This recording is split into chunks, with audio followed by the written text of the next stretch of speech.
Le cœur de l'Afrique saigne, non pas d'une seule blessure, mais d'un enchevêtrement de conflits, de pauvreté et d'exploitation. Au centre de cette tempête se trouve la République démocratique du Congo, une nation riche en ressources, mais en proie à l'instabilité. Et empêtré dans cette lutte, se trouve son voisin, le Rwanda, une nation à jamais marquée par le génocide, en quête de sécurité, mais accusée d'alimenter les flammes de la guerre. Ceci n'est pas juste un autre conflit africain.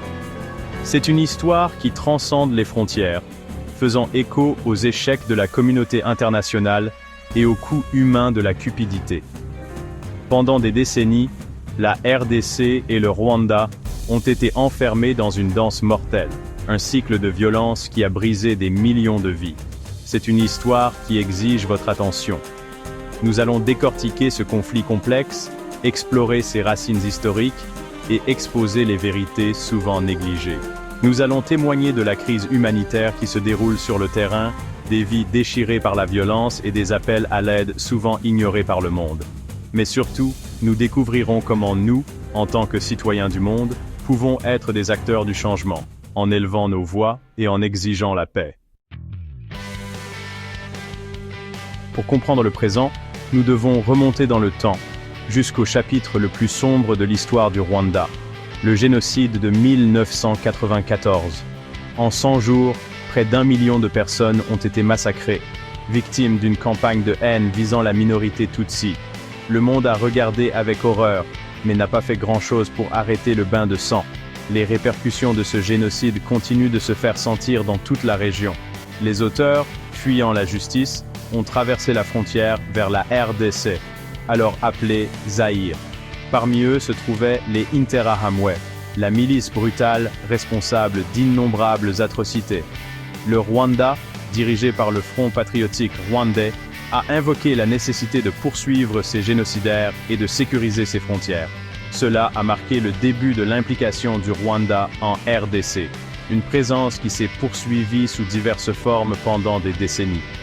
C'est un héritage complexe et controversé, avec des accusations de soutien rwandais à des groupes rebelles comme le M23, une affirmation que le Rwanda nie avec véhémence. Le M23, un groupe rebelle opérant dans l'est de la RDC, est devenu synonyme du conflit en cours. Mais qui sont-ils? Sont-ils une force légitime luttant pour la population Tutsi marginalisée, comme ils le prétendent? Ou sont-ils une marionnette du Rwanda, un outil utilisé pour promouvoir les intérêts de Kigali dans la région? La vérité, comme toujours, est trouble. Le M23 a été accusé d'horribles violations des droits de l'homme, notamment des massacres, des viols et le recrutement d'enfants soldats. Leur avancée ces dernières années, avec la capture de villes clés comme Goma, a exacerbé une crise humanitaire déjà désastreuse. Le Rwanda nie catégoriquement tout soutien au M23, soulignant ses propres efforts pour stabiliser la région. La communauté internationale reste divisée, certains imposant des sanctions au Rwanda, tandis que d'autres hésitent à attribuer la responsabilité. Cette incertitude ne fait qu'alimenter le conflit, permettant aux auteurs de tous bords d'agir en toute impunité. Derrière les gros titres et les jeux d'échecs géopolitiques se cache un bilan humain dévastateur. Le conflit dans l'est de la RDC a coûté la vie à des millions de personnes, non seulement à cause de la violence directe, mais aussi de la maladie, de la faim et des déplacements. Imaginez une vie où la peur est une compagne constante, où aller à l'école ou chercher de l'eau pourrait être votre dernier acte. Plus de 5,5 millions de personnes sont déplacées à l'intérieur de la RDC, forcées de quitter leur foyer à cause de la violence et de l'insécurité. Des familles s'entassent dans des camps de fortune, sans accès à l'eau potable, à l'assainissement et aux soins de santé de base. Les enfants sont particulièrement vulnérables, souffrant de malnutrition, de maladies et du traumatisme psychologique d'avoir été témoins d'une brutalité inimaginable. Le conflit a également alimenté la violence sexuelle à grande échelle. Le viol est utilisé comme arme de guerre, un outil pour terroriser et soumettre des communautés entières.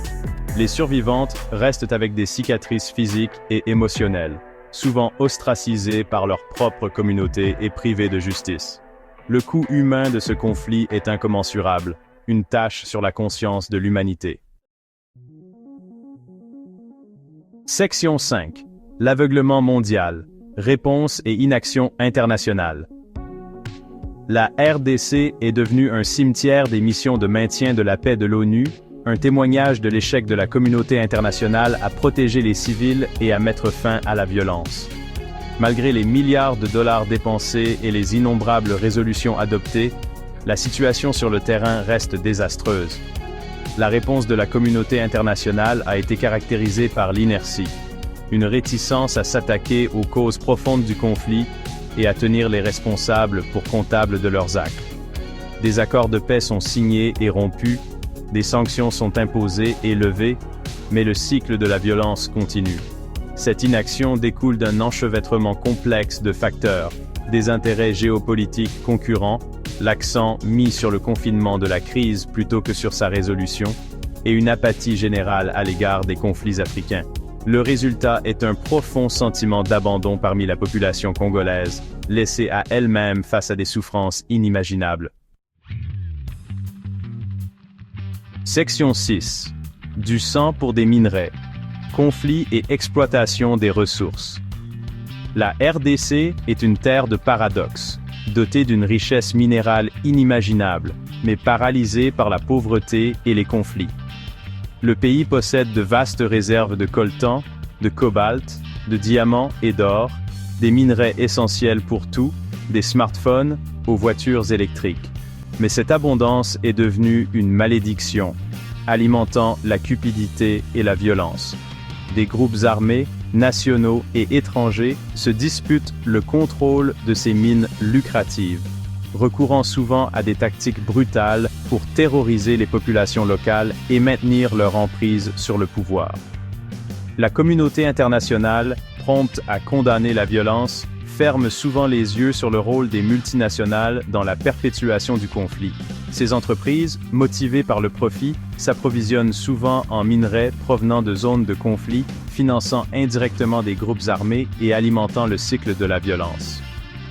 Le sang des mineurs congolais alimente nos vies modernes, un rappel brutal du coût humain de notre consommation. Section 7. Au-delà des gros titres, le pouvoir de la sensibilisation.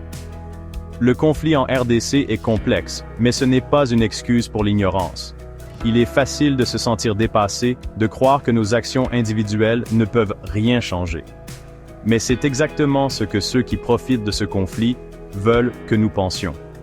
La sensibilisation est le premier pas vers le changement. En nous éduquant et en éduquant les autres sur les causes profondes du conflit, le coût humain et le rôle de la communauté internationale, nous pouvons commencer à lutter contre l'apathie et l'indifférence qui permettent à cette souffrance de perdurer. Partagez des informations avec vos amis et votre famille, lancez des discussions en ligne et hors ligne, écrivez à vos élus et exigez qu'ils accordent la priorité à la paix et à la justice en RDC. Plus il y a de gens qui connaissent cette crise oubliée, plus il devient difficile pour ceux qui sont au pouvoir de l'ignorer. Section 8. Trouvez votre voie. Un appel à l'action. La sensibilisation sans action n'a aucun sens.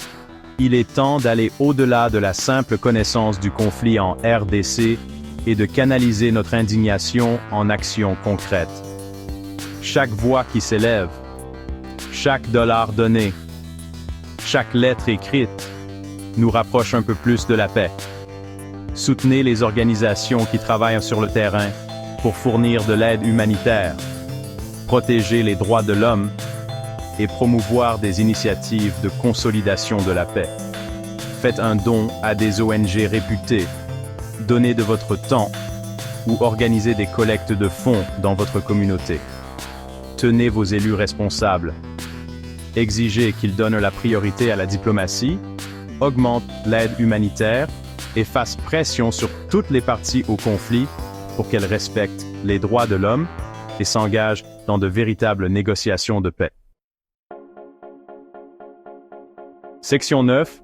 Osez être différent. Embrace change, demand peace. Osez être différent. Osez être différent. C'est un appel à l'action, un rappel que nous avons le pouvoir de briser le cycle de l'apathie et de l'indifférence. En embrassant notre humanité commune, en refusant d'accepter le statu quo, nous pouvons faire la différence.